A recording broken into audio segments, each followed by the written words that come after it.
नमस्ते साथीहरू। आज म सोयाबिनको पिरो सुक्खा अचार बनाउँदैछु।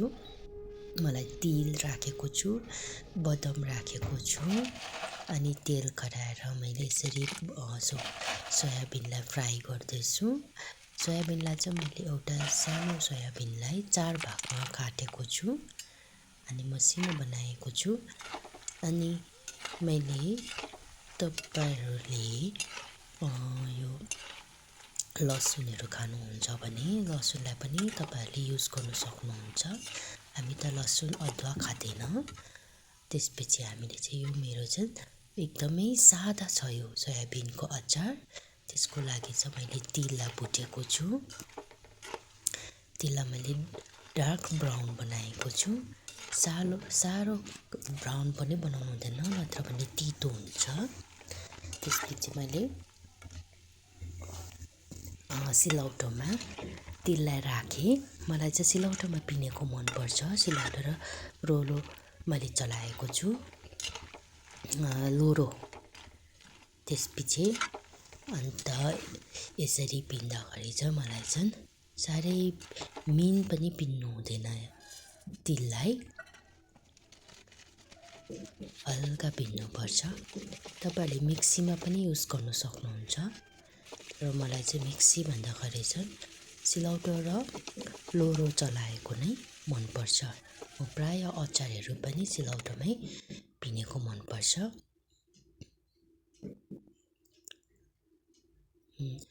कतिको भयो भनेर मैले तपाईहरुलाई चेक गरेर पनि देखाउँदैछु। साह्रै मिहिन चाहिँ पिन्नु हुँदैन।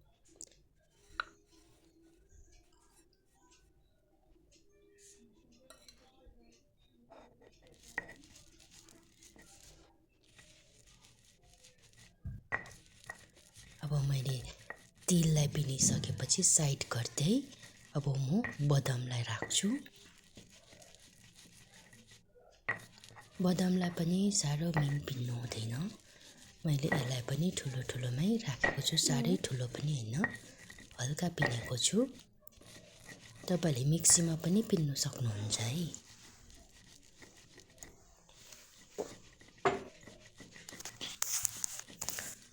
दुईटै भएपछि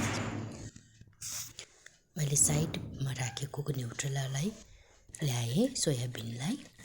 अनि एउटा बोल लिएर अब म बोलमा धुलो खोर्सानी, तपाईलाई कतिको पिरो मनपर्छ, मलाई त चटक्क पिरो नै मनपर्छ।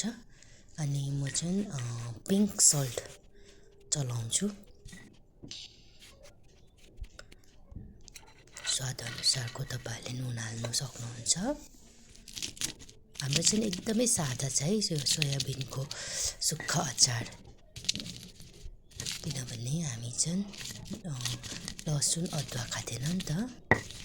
अनि त्यसमा मैले तिल हालेँ, बदाम हालेँ है। अनि हातले मजाले मुस्दैछु।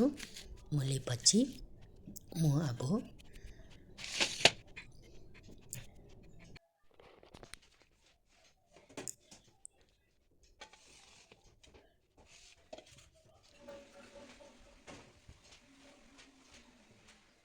न्युट्रेलालाई हाल्दैछु, सोयाबिनलाई म एड गर्दैछु अनि हातले मजाले मोलिदिन्छु। कतिजनाले त स्वादको लागि अजिनामोटो पनि हाल्छ, तर म चाहिँ हाल्दिनँ। किनभने म चाहिँ यो अचार चाहिँ मेरो भदैनीको लागि बनाइदिएको। म माइत आउँदा चाहिँ उसको लागि अलिकति भए पनि या त एक बट्टा भए पनि जति सक्दो म बनाइराखेर जान्छु। मेरो भदैनीको चाहिँ एकदमै बेस्ट हो सोयाबिनको अचार। अनि घरको सबैको लागि, आमा र आप्पाको लागि पनि।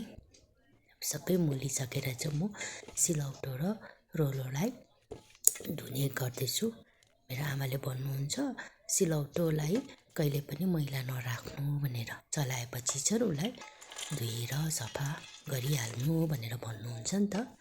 अन्त म एकदमै धुँदैछु लोरो र सिलौटोलाई।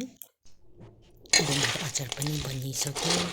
तपाईहरुले पनि ट्राई गर्नुहोस्। यसरी नै सादा अचार बट्टामा राख्नुहोस्, एकदमै कुरुम हुन्छ। अब म एउटा टेस्ट गर्दैछु, हेर्नुहोस् ल, तपाईँलाई साउन्ड सुनाउँछु।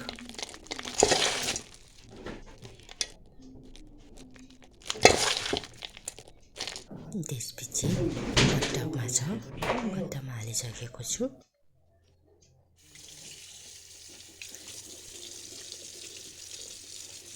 बनिसकेपछि म मेरो भदैनीलाई चाकमा दिँदैछु।